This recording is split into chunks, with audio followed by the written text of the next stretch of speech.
अब देर न करते हुए उद्घाटन भाषण के लिए मैं आमंत्रित करता हूं माननीय विधायक मंत्री जी भी, माननीय विधायक जी भी 11,000 रुपया मेश्राम साहब को डोनेट कर रहे हैं।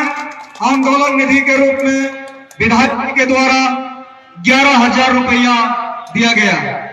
अब मैं कृपया सामने से आप लोग हट जाए, बगल हो जाए, अजय जी साइड हो जाए, आगे मत जाइए। जो भी लोग इधर उधर है खड़ा है कृपया बैठ जाए, कृपया सामने से हट जाए, कृपया सामने से हट जाए। लाइव चल रहा है MNTV का, डिस्टर्ब नहीं करें उन्हें। कैमरा के आगे से हट जाए। अब मैं आमंत्रित करूंगा मधेपुरा के विधायक माननीय चंद्रशेखर यादव जी का उद्घाटन भाषण विधायक जी का होगा। माननीय चंद्रशेखर यादव बहुजन नायक, बहुत लोग डरते हैं ऐसे मंच पर आने से, इन्होंने हिम्मत जुटाया, इसके लिए हम बहुजन समाज इनकी भूरी भूरी प्रशंसा करते हैं, तारीफ करते हैं, इनके साहब को सराहनीय कहते हैं। हम उम्मीद करते हैं कि आगे भी इनका सहयोग, इनका समर्थन हम बहुजनों को मिलता रहेगा।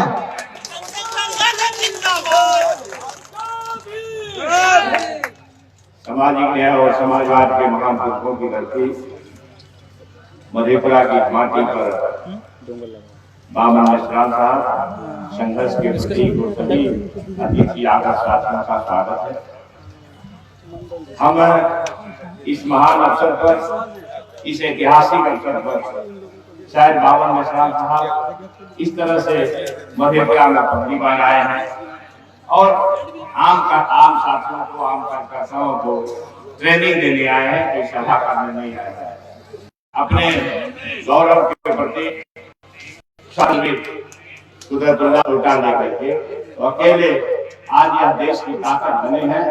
और न सिर्फ 2 आंदोलन आपका, मैं गौरवान्वित उस मन पर अपने समाज को कहते हुए कि आपने 2 ही झटका दिया है देश में। जब मनुवादियों ने हमारे गरीब लोगों का SC/ST एक्ट छीन लिया था, तो आपके संघर्ष में मनुवादी सरकार का घुटना टेकने का निर्णय किया। इसके लिए आपको बहुत बहुत बधाई और स्वागत है मंडल की धरती पर। दूसरा, जो 2 दिन पहले भारत को, संपूर्ण भारत में आपने जो बंदी का ऐलान किया, जो गरीब का बच्चा, पछड़ा का बच्चा, दलित का बच्चा, वंचितों का बच्चा कोई प्रोफेसर विश्वविद्यालय में बन ही न सके आरक्षण कोटि से, और अम्बेडकरवाद समाजवाद की पढ़ाई का स्रोत ही कुंठ हो जाए, बंद पड़ जाए।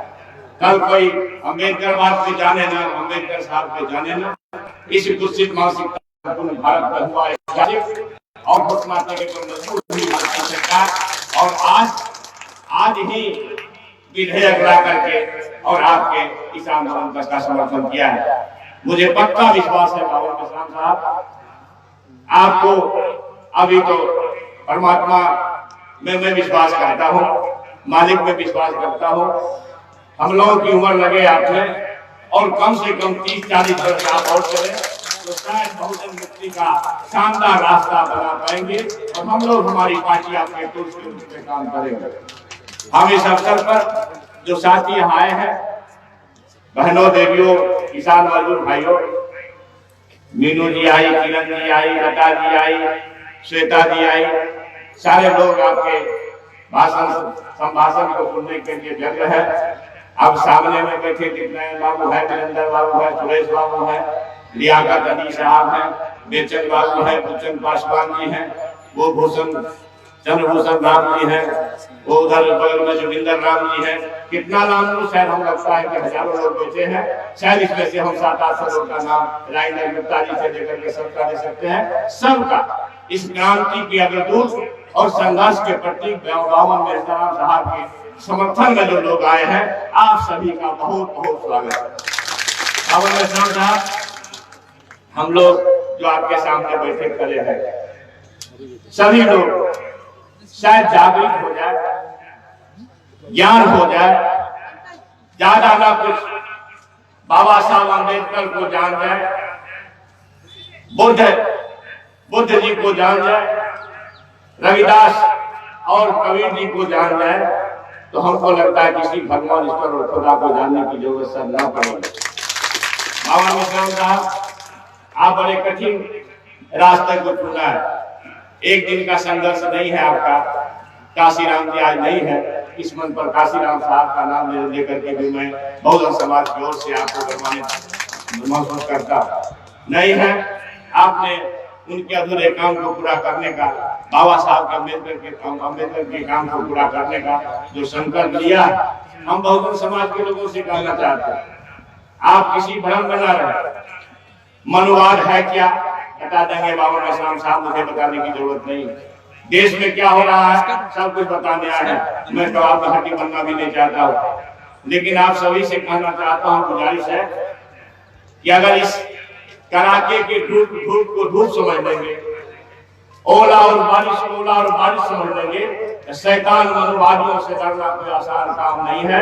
राक्षस से डरना और शैतान मनुवादियों से डरना बराबर काम है। और शायद आप लड़ाई के मध्य जगत पर है। बाबा मिश्राम साहब, आप अभी भ्रूणावस्था में नहीं है, मैं नहीं मानता।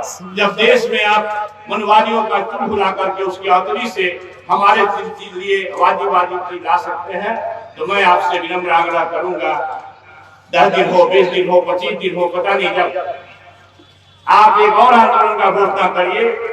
ये ईवीएम जो मनुवादियों का सबसे बड़ा सरपरस्ती है, गरीबों का वोट लूटने का माध्यम है, ईवीएम को तोड़ने और ईवीएम को जलाने का एक भारत सरकार भारत स्तर पर एक बड़ा आंदोलन आपके द्वारा हो, मैं इस बात का अनुरोध आपसे करता हूँ। बाबा मिश्राम साहब, मैं ज्यादा न कुछ आए हुए, क्योंकि मैं तो सुनने आया हूँ आपको, कभी कभी सुना हूँ यूट्यूब चैनल पर या फिर जंतर मंतर पर या फिर प्रेस क्लब में। मैं ये महसूस किया कि शायद इस हिंदुस्तान ने एक बेटा पैदा किया, बाबा साहब अम्बेडकर, जो सिर्फ हिंदुस्तान का नहीं, 20वीं सदी का 100 वर्ष का सबसे अव्वल अगर कोई ज्ञानी सिंबल ऑफ नॉलेज हुआ, अमेरिकी सरकार ने सिंबल ऑफ नॉलेज घोषित किया, तो वो अकेला व्यक्ति बाबा साहब अम्बेडकर है, जो शायद मनवादियों द्वारा दिए गए जो अछूत छूट का भेद है, इसमें सबसे नीचे के तबके के समाज से पैदा हुए और लगभग 13 भाई बहन में एक वह भी संतान थे अपने माता पिता का।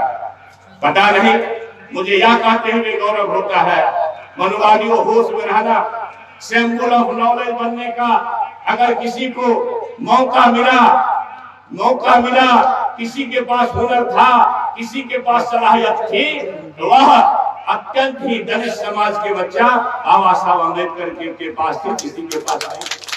इतना नहीं, हिंदुस्तान का कोई पहला व्यक्ति अगर अर्थशास्त्र के सबसे बड़े संस्थान इंग्लैंड में Indian school of economic school of London school of economics,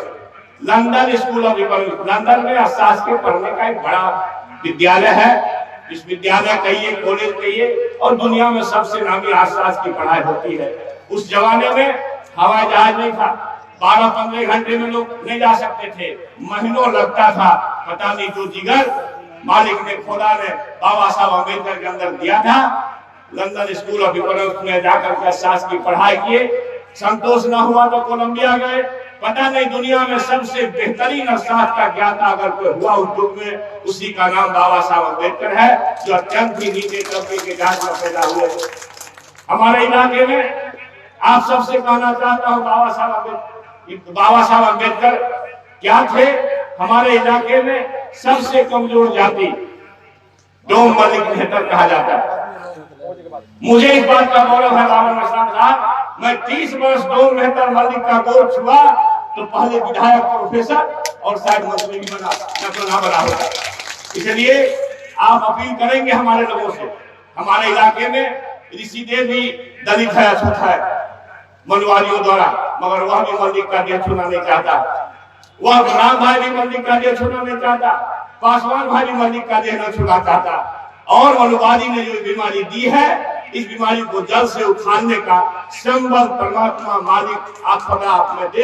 इन्हीं शब्दों के साथ जय भीम, जय बहुजन, जय समाज।